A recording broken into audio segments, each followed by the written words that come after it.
There's nothing PC that does what it sets out to do. Dell's Inspiron 24, 7000 series sets out to be a straightforward all-in-one computer that serves most of your family members' needs, and it does that. But it doesn't stand out in any way, lacking the selling points that might drive someone to pick the Inspiron over one of its competitors. Nothing is more important to how an all-in-one feels than its monitor. The Inspiron's 24-inch display is merely average, offering the same 1080p resolution that most of the competition puts forward. It has a generic pair of stereo speakers built into the frame, and lacks an optical drive of any sort, yet it is chunkier and heavier than any of its closest competitors, weighing in at over 20 pounds. Inside the chassis rests an Intel i5-6300HQ processor. This chip is the Inspiron's sole bright point, as it's relatively fast, having earned a Parsmark score of 5,757, well above the 5,000-point baseline I expect from modern computers, and higher than any of the other all-in-one desktops reviewed in its price range. As nice as the CPU is, Dell didn't pair it with a discrete graphics card, relying instead on Intel's integrated graphics capabilities to power the 1080p monitor.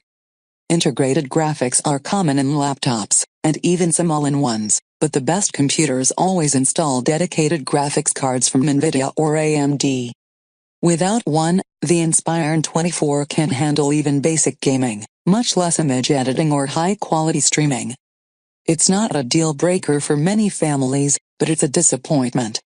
On the connectivity front, the Inspiron holds its own.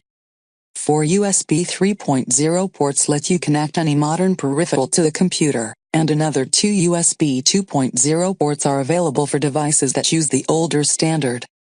Most USB 2.0 devices work in USB 3.0 ports, but a handful don't, so their inclusion can come in handy. There are also 2 HDMI ports on the system, one input and one output.